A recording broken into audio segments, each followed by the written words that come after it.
इंसानी शरीर की तलाश में निकली यह भूतिया डॉल जितनी अजीब दिखती है, इसके कारनामे भी उतने ही अजीब हुआ करते थे।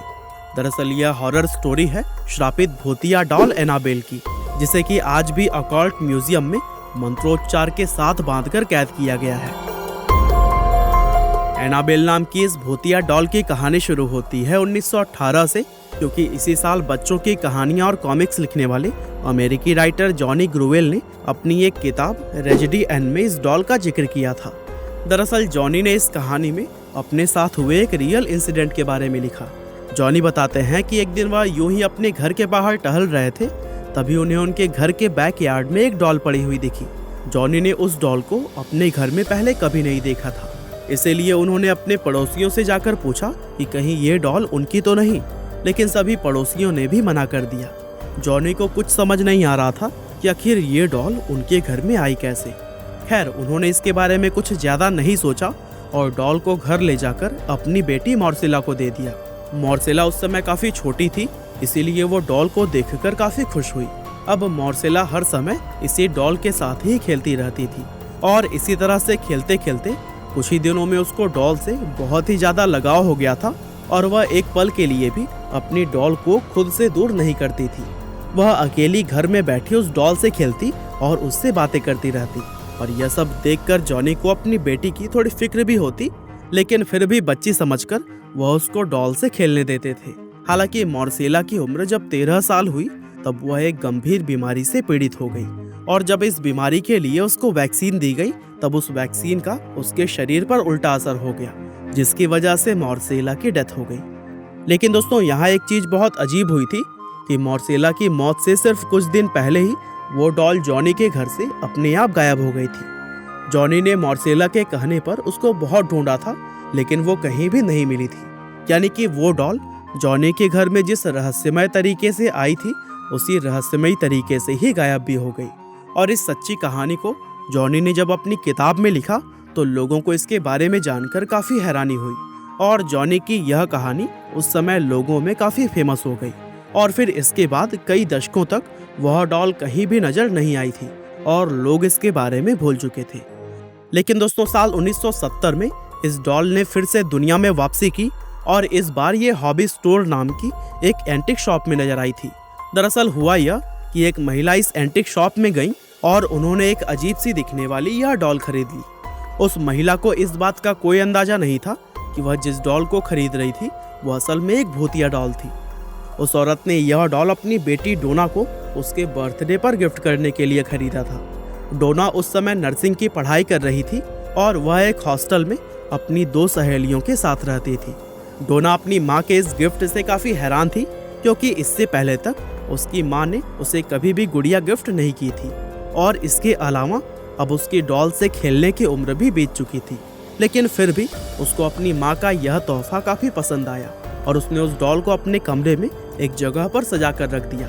हालांकि डोना के साथ रहने वाली उसकी 2 सहेलियों को यह डॉल बिल्कुल भी पसंद नहीं आई थी, और उनमें से एक, जिसका नाम लू था, उसको तो यह डॉल शुरुआत से ही अजीब लग रही थी। उसने डोना से मना भी किया कि वह इस डॉल को रूम में ना रखे, लेकिन डोना ने उसकी बात न मानते हुए उस डॉल को कमरे में ही रखा।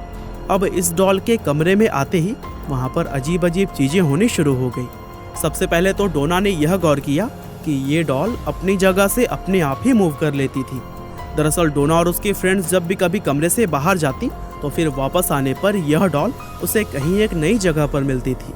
डोना कई बार से इस चीज को नोटिस कर रही थी, और उसने जब यह बात अपनी रूममेट्स को बताई तो उसकी दोनों फ्रेंड्स ने कहा कि तुम उस डॉल को तुरंत ही कमरे से निकाल दो, क्योंकि वह एक श्रापित भूतिया डॉल है। लेकिन डोना ने अपने दोस्तों की बातों को नजरअंदाज कर दिया, क्योंकि वह भूत प्रेतों के बातों पर विश्वास नहीं करती थी।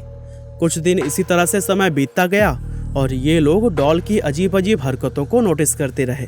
लगभग 1 महीना बीत जाने पर इन्हें कमरे के अंदर एक कागज पड़ा हुआ मिला, और इस कागज पर किसी बच्चे की राइटिंग में हेल्प मी लिखा हुआ था, और ये कागज इन्हें एक बार नहीं बल्कि कई बार कमरे में पड़ा हुआ मिला।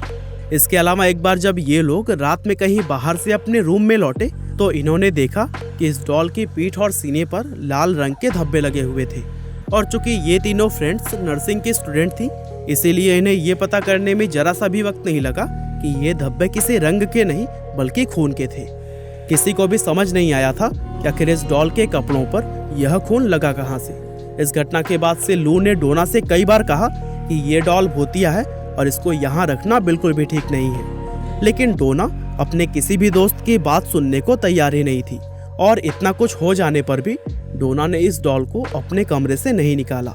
दरअसल डोना को भी इस डॉल से एक अजीब तरह का लगाव हो गया था। एक दिन लू घर में अकेली थी और डोना अपनी दूसरी सहेली के साथ किसी काम से बाहर गई थी। तभी लू को कमरे से डोना के चीखने की आवाज आई और इस आवाज के चक्कर में वह भूल गई थी कि डोना तो घर में थी ही नहीं। वह भागते हुए जब कमरे में गई तो उसने देखा कि कमरे में उस डॉल के अलावा और कोई भी मौजूद नहीं था। लेकिन इसके बाद कमरे से लू के चीखने की भी आवाज आई और इत्तेफाक से डोना और उसकी सहेली उस समय लौटकर आ चुके थे। और जैसे ही उन दोनों को लू की आवाज आई, वे दोनों भागते हुए कमरे में पहुंची। कमरे में जाकर उन्होंने देखा कि लू फर्श पर बेहोश पड़ी थी और उसके शरीर पर गहरे चोट के निशान थे। ये दोनों फ्रेंड्स लू को हॉस्पिटल लेकर गईं, जहां पर उसे तुरंत ही एडमिट कर लिया गया। और फिर लगभग 2 दिन के बाद जब लू को होश आया तो उसने डोना को बताया कि उस पर यह हमला उसकी डॉल ने किया था। और यह बात सुनकर डोना का सर ही चकरा गया और अब उसको लू की कही हुई सभी बातों पर यकीन होने लगा था, क्योंकि लू पर जानलेवा हमला हुआ था और इस हालत में वह झूठ कभी भी नहीं बोल सकती थी। डोना तुरंत ही अपने हॉस्टल के पास वाले चर्च में गई और फादर हैगन को इस घटना के बारे में बता दिया। फादर हैगन ने डोना की बात सुनी और उसको अपने सीनियर फादर कुक के पास भेज दिया। फादर कुक ने डॉल को अच्छी तरह से देखा और डोना को बताया कि यह डॉल भूतिया है और इस पर एक बुरी आत्मा का साया है। फादर कुक ने कहा कि यह मामला संभालना उनके बस की बात नहीं है, इसीलिए उन्होंने इसकी खबर paranormal activity expert Edward Warren और उनकी पत्नी लॉरेन रीटा को दे दी। ये दोनों पति और पत्नी इस मामले के बारे में सुनते ही तुरंत डोना के हॉस्टल रूम में पहुंच गए और उन्होंने डॉल के इस बिहेवियर की बारीकी से जांच करने के लिए 1 हफ्ता उसके साथ बिताने का फैसला किया। और फिर 1 हफ्ता डॉल के साथ रहने के बाद वॉरेन कपल ने डोना को बताया कि इस डॉल के अंदर एक बेहद शक्तिशाली आत्मा का वास है और अब ये आत्मा इस डॉल से निकलकर एक इंसानी शरीर में जाना चाहती है। इन लोगों ने आगे बताया कि आत्मा ने अपने रहने के लिए डोना के शरीर को चुना है, इसीलिए जितना जल्दी हो सके इसको डोना से दूर करना होगा। डोना ये सब बातें सुनकर बहुत घबरा गई और उसने वॉरेन कपल को डॉल उनके साथ ले जाने के लिए हाँ बोल दी। ये दोनों पति और पत्नी डॉल को अपनी कार में रखकर अपने साथ ले जाने लगे और तभी अचानक से इनके कार का सभी सिस्टम फेल हो गया और कार बेकाबू होकर एक दीवार से जा टकराई। अच्छी बात यह थी कि उस समय कार की स्पीड बहुत ज्यादा तेज नहीं थी, इसलिए इन दोनों पति और पत्नी को ज्यादा चोट नहीं आई थी। हालांकि लोग यह समझ गए थे कि कार के बेकाबू होने का कारण भी यह डॉल ही थी और इसी ने अपनी शक्तियों से कार के सभी सिस्टम फेल कर दिए थे। हालांकि कैसे भी करके घर पहुंचने के बाद इन पति और पत्नी ने तंत्र मंत्र और पवित्र जल की मदद से इस डॉल को शांत करके शीशे के एक बॉक्स में बंद कर दिया और फिर इस बॉक्स को उन्होंने अपने खुद के म्यूजियम ऑकल्ट म्यूजियम में रख दिया और तब से लेकर आज तक यह डॉल इसी म्यूजियम के अंदर ही रखी हुई है। और दोस्तों, म्यूजियम में जहां यह डॉल रखी हुई है वहां पर एक वार्निंग भी लिखी गई है कि कोई ना तो इस बॉक्स के करीब आए और ना ही इसको छूने की ट्राई करे, क्योंकि इस डॉल में अभी भी शैतानी शक्तियां मौजूद हैं।